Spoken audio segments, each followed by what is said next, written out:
Okay, so on this one, quality control department estimates that 8% of parts produced have a defect. In a run of 2,400 parts, how many defective parts are expected? So when we're dealing with a percent problem, we always start with the percent. So in this case, 8% will be 8 out of 100. If we're going to do the percent, 0.08 would be the decimal form of it if we were going to use the rate method. You're correct. So now we need to identify what each of those parts correspond to. 8% is the amount of defective parts. 100, if you recall, was always either a beginning amount, an initial value, or the complete amount. In this case, that'll be the total number of parts. So now on the other side, we need to match up what other numbers in the problem go with each of those percents. So is there a number in the problem that describes the amount of defective parts? Well, we are asked to find how many defective parts there are, so that's going to be our missing number. If we wanted to put an X in there, we could. Now then, the total number of parts is 2,400. So to find our missing number, to find X, the number of defective parts, we will cross multiply and divide. 8 times 2,400 divided by 100, what is that, 192? So you might be wondering, why are we going all the way back to Unit 1 and talking about percents?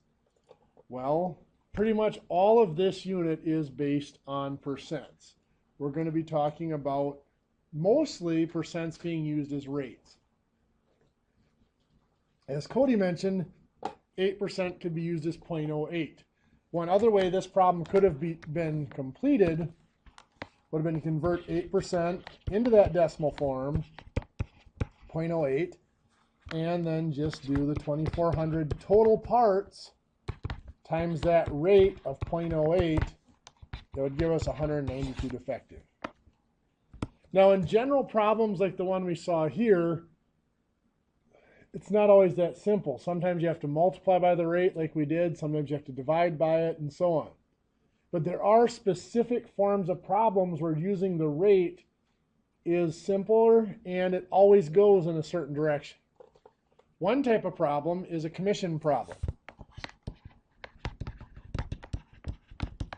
I probably butchered the spelling there, but you guys get the idea.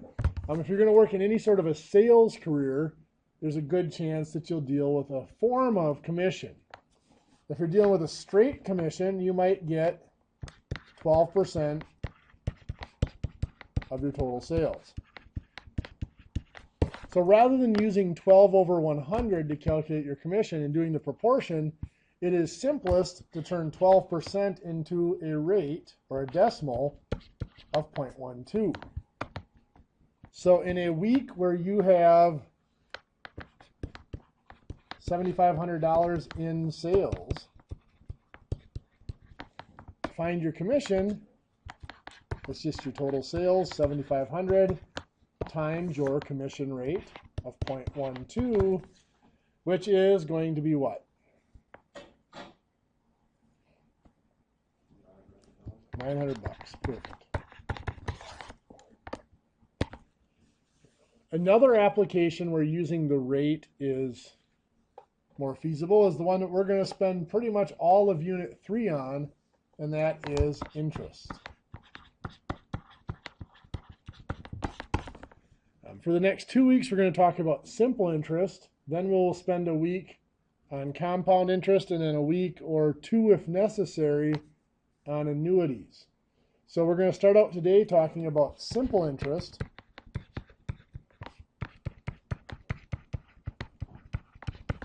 Simple interest is just that. It is the simplest way that interest can be calculated.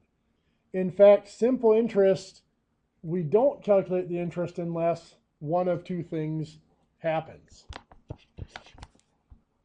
There is some sort of an action on a note.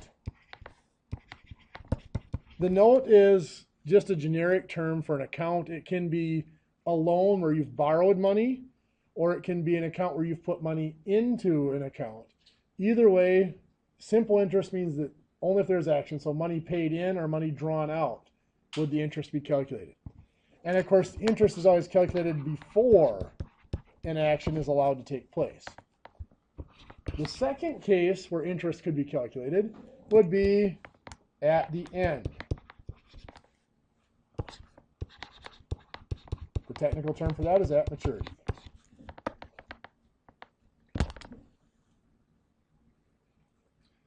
Some vocabulary that's going to go with our simple interest.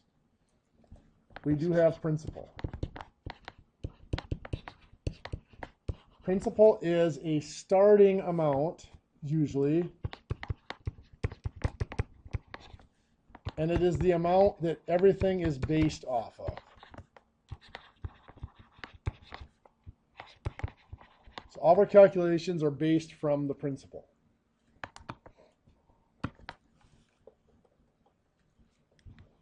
A rate is just going to be a percent expressed as a decimal.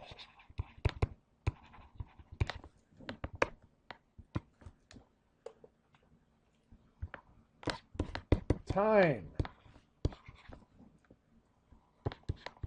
always expressed in years or a fraction of a year. And we're going to talk about that a little bit more. There's actually a couple of different ways that the year can be, time can be expressed as a fraction of a year.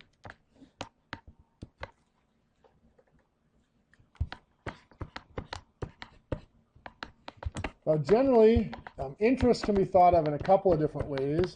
When you think of interest, sometimes you think of the percent, other times you think of the dollar amount. If we're referring to the percent, we're almost always going to be using the rate to refer to the percent. So the interest itself, we're going to be looking at the dollar amount of interest earned. And then, of course, maturity value.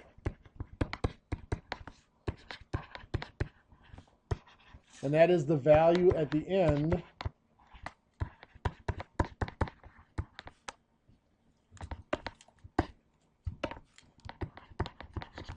of the term.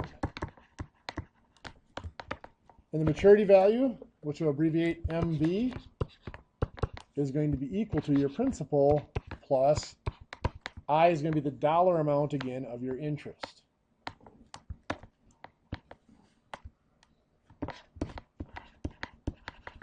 The term, of course, is pretty much the time that is in the account. Could be 3 years, could be 6 months, or whatever. So I've already defined one formula for maturity value as the principal, the amount of money you start with, plus the interest, whatever is built up due to that percent earnings. Another formula that's going to govern pretty much everything we do is the simple interest formula.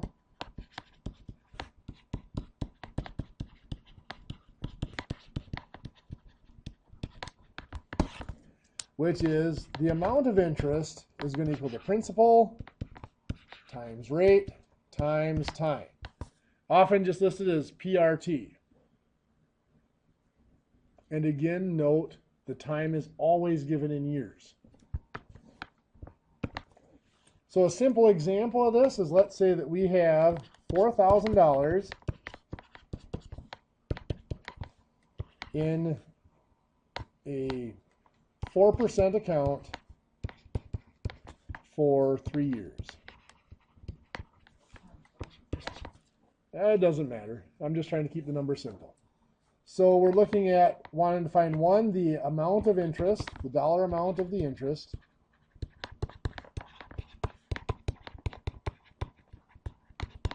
And two, we're looking at finding the maturity value.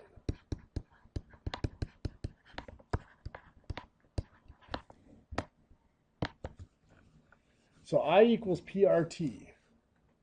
First thing we're looking for is I, the dollar amount of the interest.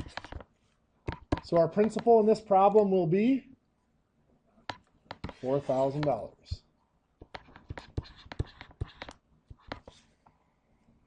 The rate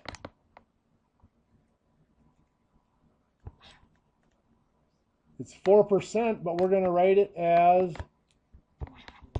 0.04 as a decimal. The rate is the percent, always as a decimal. And then, of course, time is just going to be 3 years. So we multiply that out. 4,000 times 0.04 times 3 is, what is that, 480 bucks? That is our dollar amount of our interest.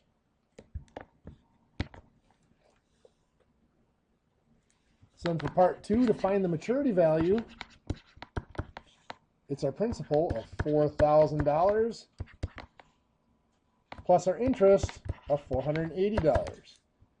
$4,480 in maturity value. So that is how that simple interest formula works. Now we're going to apply this formula to 2 types of accounts. Our first type of account is going to be what's called a simple interest note.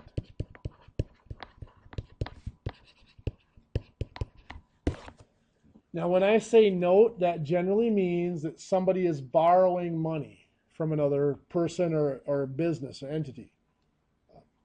It's not an investment, in other words. Now the same formulas would imply when you invested money into an account, but this is going to be a loan or a borrowing. In a simple interest note, the formulas are exactly as we described. The maturity value is equal to the principal plus the interest, as we said. The second type of account that we're going to apply this simple interest formula to, and we'll discuss it probably after our first break, is going to be called a simple discount note.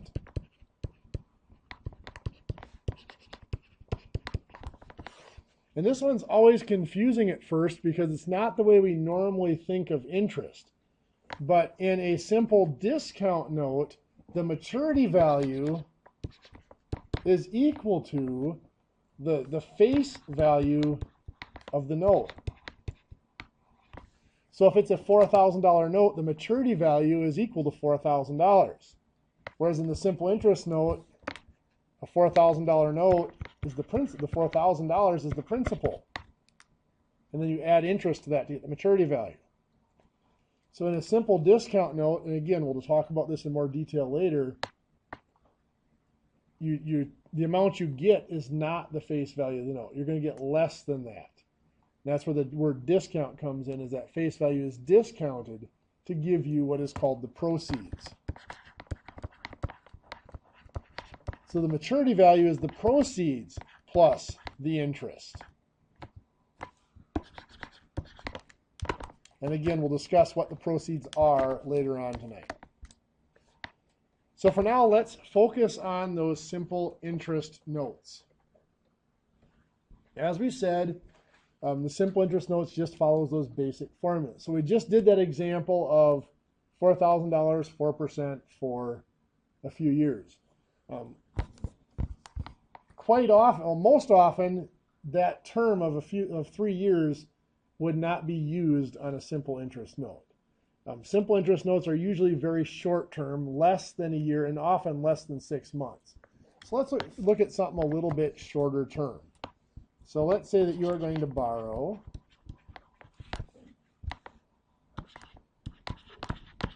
$6,000, and you can get it at 8% for, let's go for 4 months. So how are we going to calculate? Well, let's find the dollar amount of the interest,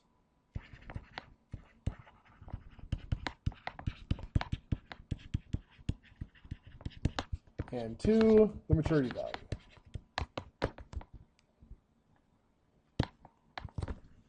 So we're going to start out with finding the interest.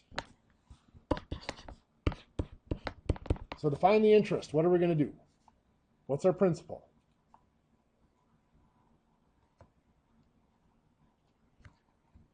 Principal is the only dollar amount that we have, is the $6,000.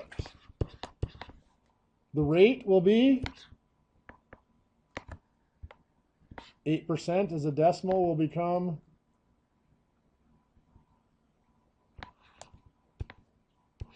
0.08. Now here's the tricky part, 4 months. We said the time was always in years. So to express 4 months as a fraction of years, it's going to be 4 out of 12. Very good. So now then we're just going to multiply this out, 6,000. Now times 0.08 is fairly easy. If you have the fraction key on your calculator, you can enter 4/12 as a fraction, but sometimes it'll spit out your answer as a fraction, and we don't necessarily want it that way. Dealing with dollars, we prefer things as decimals. So it's often easier to just enter it as times 4 divided by 12. Most of your calculators then will automatically default to a decimal output. So this comes up to $160. Well, that would just be it. There are no cents on this one. So we have $160 in interest. Part 2, to find the maturity value. What are we going to put in here? It's our principal of 6,000 plus our interest earned of 160. So that adds up to $6,160. Any questions so far?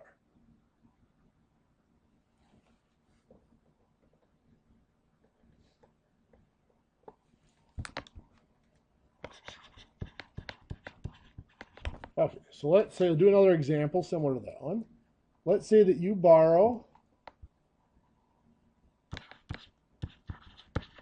$4,800. In the bank this time, let's say your credit is a little bit off, so the bank's going to charge you 11.2%, and you're going to borrow for 6 months.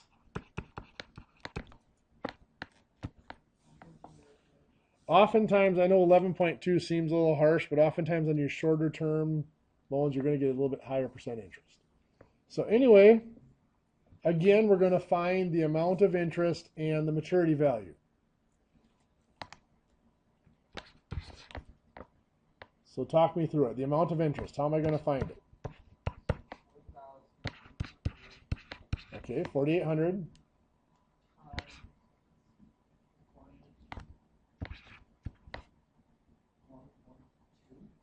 Yeah, 11.2% as a decimal is 0.112. 6 months is 6/12 of a year. Now the question always comes up, some months are longer than others, does it matter? And at this point it doesn't. So we're just going to leave it as 6/12. So let's go ahead and punch that in. 4,800 times 0.112. And again, instead of entering it as a fraction, I'm just going to times 6 divided by 12. $268.80. So that's the amount of interest. How do I find the maturity value?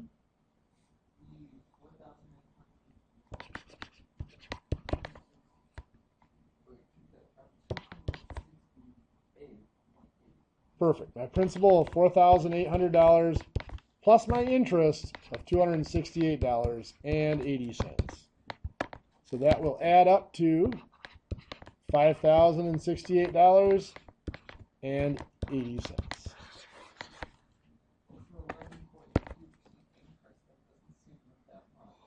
Well, you got to remember, this is less than a year. So it's actually less, you're not going to pay the full 11.2%. That would be for a full year.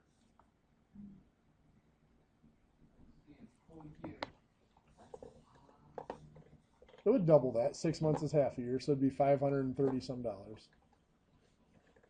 Okay. So let's look at shorter terms. Let's say that we have a 90-day note. When we're looking at counting days, there are actually 2 different types of interest. There's something called ordinary interest.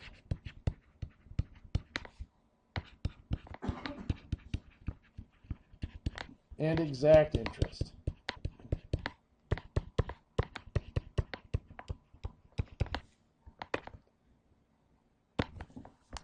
I'm going to start out with exact interest here.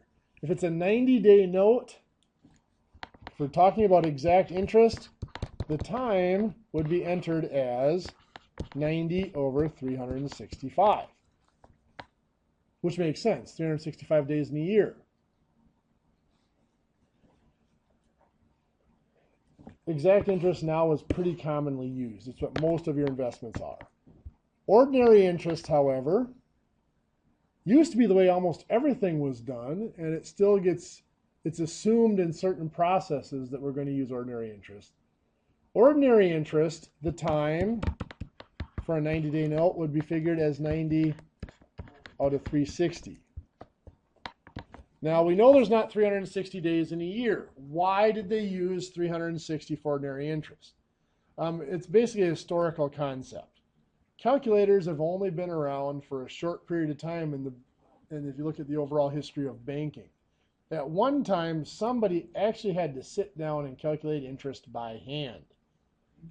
365 is an ugly number to divide by. 360 works out a lot better.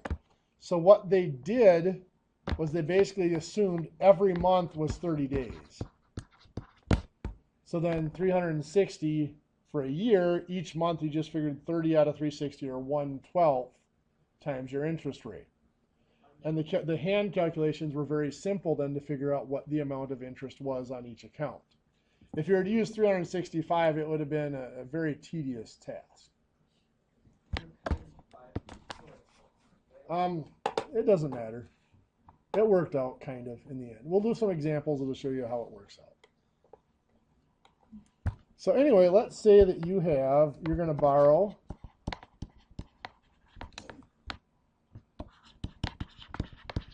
$7,000 at 9.7% ordinary interest.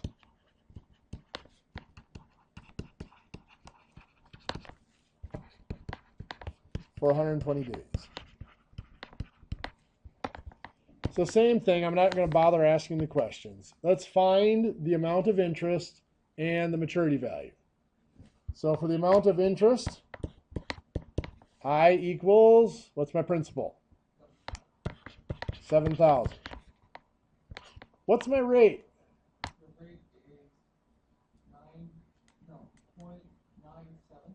Well, 9.7%. Now remember, to turn that into a decimal, it's divided by 100. So it moves 2 decimal places. So 0.097. Time. It's 120 days. Is it going to be over 360 or 365? Ordinary implies 360.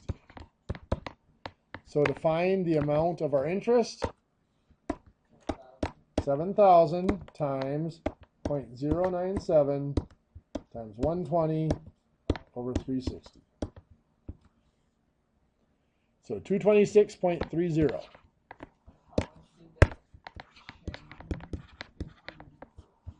Let's see, 226.33. Let me lead it, Cody. I'll get there when I'm ready. Okay? So the amount of interest is $226.33. We need to find the maturity value. The maturity value is the principal of $7,000 plus our interest of $226.33, which comes out to be $7,226.33. Okay, so the question has come up, how different would it have been if it was exact interest? So let's define the same problem. Still borrowing $7,000. Still at 9.7%, but it's now exact interest for 120 days.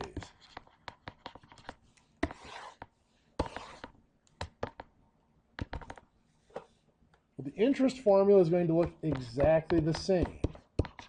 with one notable exception. So it's still $7,000 principal. 0.097 is our rate, 9.7%. The difference is in the time. It'll be 120 over 365. Since we're dividing by a little bit bigger number, it makes sense that the interest should be slightly smaller. So let's do that. 7,000 times 0.097 times 120 divided by 365. 223.23. So $223.23.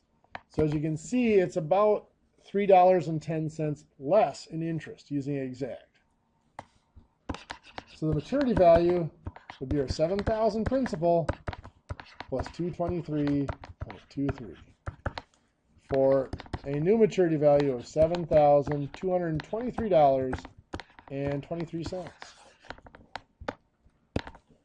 Any questions?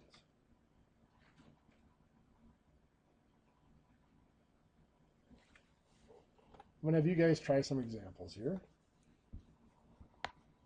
So let's say that we're going to borrow $2,500 at 6% exact interest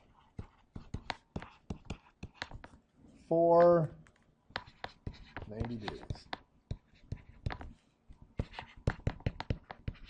Find, one, the amount of interest,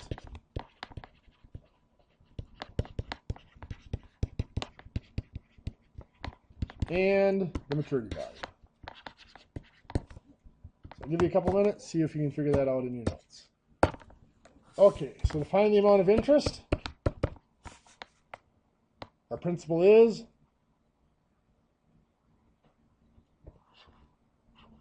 $2,500 times the rate of 6% becomes 0.06. 90 days over, which one is it? 365. It's exact, so 365.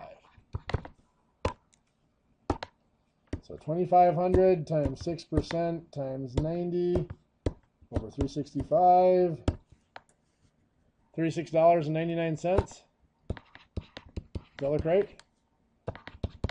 And interest, so our maturity value, 2,500 plus the $36.99, $2,536.99.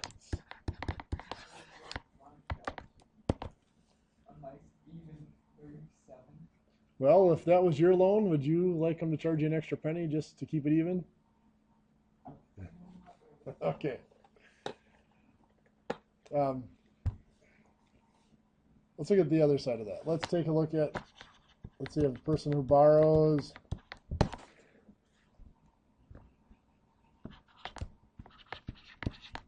$5,300 at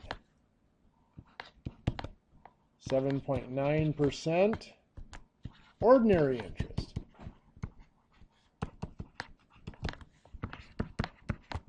For 180 days. So once again, find the amount of interest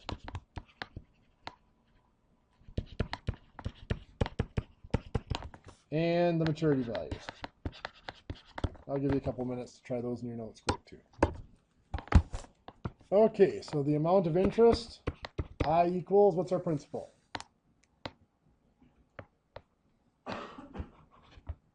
$5,300 times our rate. Perfect. 0.079, 7.9% is a decimal. Perfect. 180 days, and since it's ordinary, it's out of 360.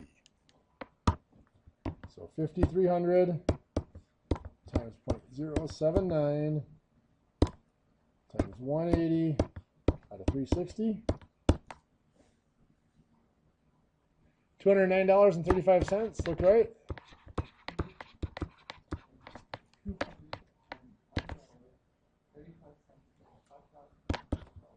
Perfect. So now we have our maturity value is the principal of $5,300 plus the 209.35.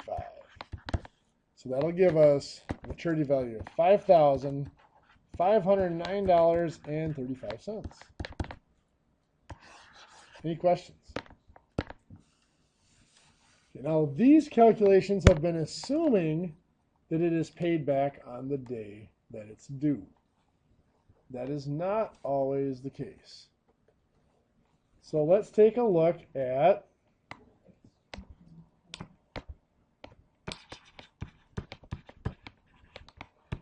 let's say that we have a customer or a borrower that borrowed $6,000 on May 3rd at a rate of, let's go 6.4%, ordinary interest. From now on, if it's not stated, assume ordinary interest. If your exact interest is desired, it will state exact interest. So $6,000 on May 3rd at 6.4% ordinary interest. It is paid back on July 28th. So the big question is, how much is paid back? In other words, what was the maturity value if paid back on July 28th? Well, first thing we need to know is the term of the loan. To do that, we need to figure out how many days there are between May 3rd and July 28th. We referenced this back when we were doing invoicing. In your book, on page 396, there is a calendar.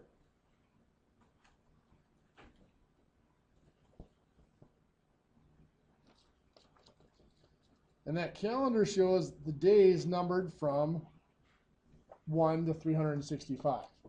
So obviously there are some exclusions here for leap year. But anyway, we're going to look up May 3rd, which is what day of the year? So if you go to May, follow it down to the 3rd, it looks like that is day 123. July 28th would be on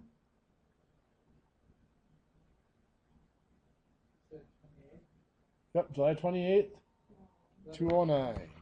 Perfect. Perfect. So the term is then 209 minus 123. So that's 86 days. So now we can go ahead and figure out our interest. We had our principal of $6,000 times 6.4% as a rate is going to be 0.064 times our term is 86 days over 360 or 365. It is ordinary, so 360. So 6,000 times 0.064 times 86 divided by 360. $91.73 is our interest. Well, we wanted to know how much is paid back. That would be the maturity value. So our maturity value, now I'm going to start doing it like this just because I'm more comfortable adding numbers vertically. 6,000 plus $91.73 is $6,091.73.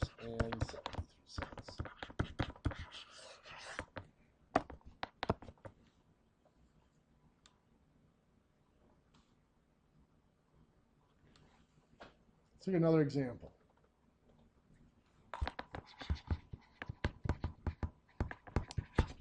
So let's say we're looking at a situation where $8,500 was borrowed on November 18th. It was borrowed at 7.5% interest. 7.5% exact interest. And we want to know how much was paid back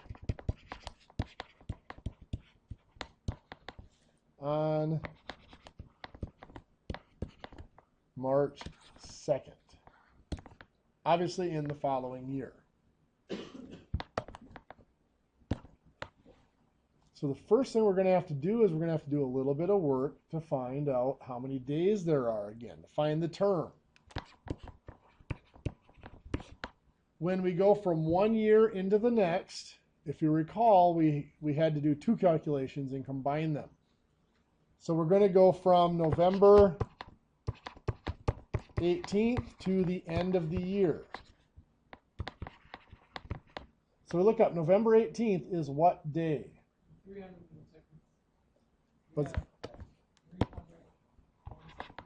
322. The end of the year, of course, would be 365. So what we're going to do is we're going to do 365 minus 322. So that's going to take us 43 days to get us to the end of the year. Then the second stage, we're going to go from the beginning of the year to March 2nd. What day is March 2nd? The 61st day of the year. So that means we went obviously we do 61 minus 0 is 61 days into the next year. So all we have to do is combine 43 and 61 and we get 104 days is the term of this loan. Now I'm going to stop there. Anybody have any questions on how we got the 104? So when we go from one year into the next, we always have to break it into two parts. We have to go to the end of the current year and then add that number to the number of days in the next year. Bless you.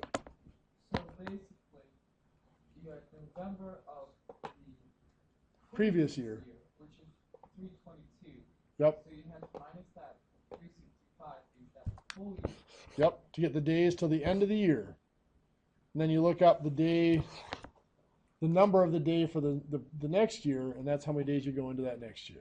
And then you subtract those. Nope, you don't subtract them, you add them together. Oh, add.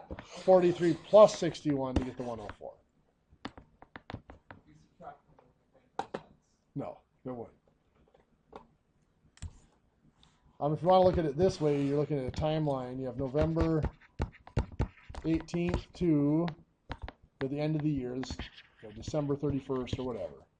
Then you're doing from December 31st to March 2nd. Or March 2nd or March 3rd? Yeah, March 2nd. This was the 43 days, and this is the 61 days. You have to add them together to get the total timeline. Okay, so now that we have our term defined, the 104 days, have a principal of $8,500 and our rate of 7.5%. So to find our amount of interest, $8,500 is the principal. 0.075, 7.5% is a rate would be 0.075. And then 104 over, this was exact interest, so 365.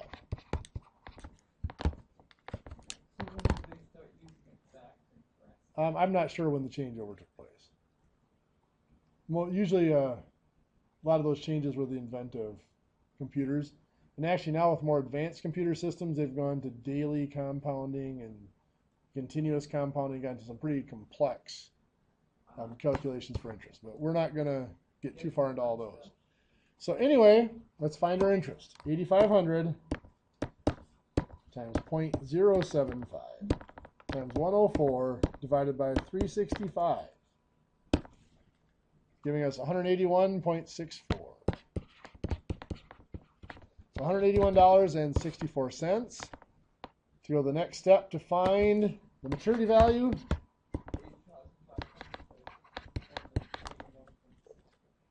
$8,500 plus $181.64 gives us $8,681.64.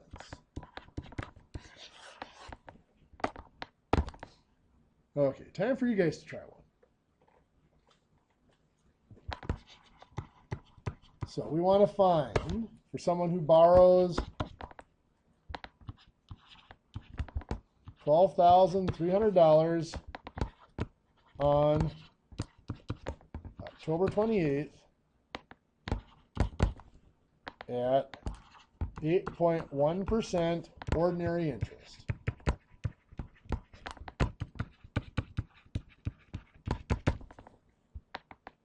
Find the amount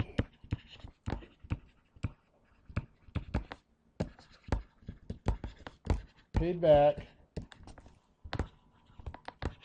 on February 17th. Let's go ahead and try that in your notes, and we'll go over it in just.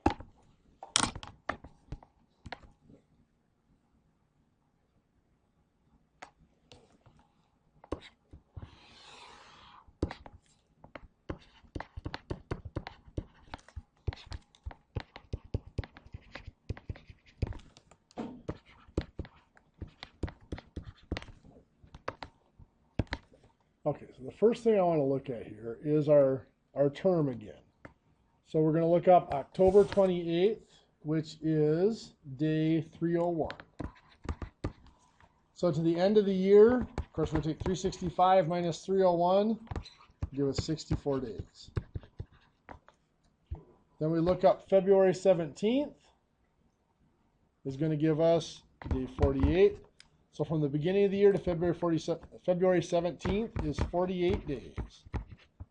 So we add those together, 64 and 48 give us 112 days as the term of our loan. Where do we go from there?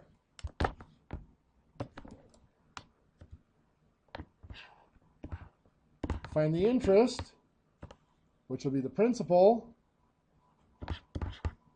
12,300 times 8.1% will become, what is a decimal?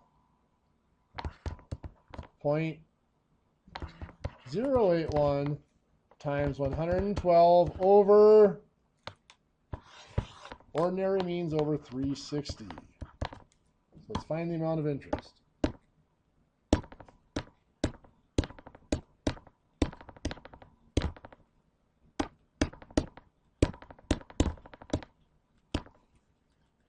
Will give us $309.96 in interest. So our maturity value will be $12,300 plus $309.96 to give us a total of $12,609.96. How many of you came up with that? Cool. Well, that looks like a great place to take our break. So let's go on break. We'll start up again at 6:30.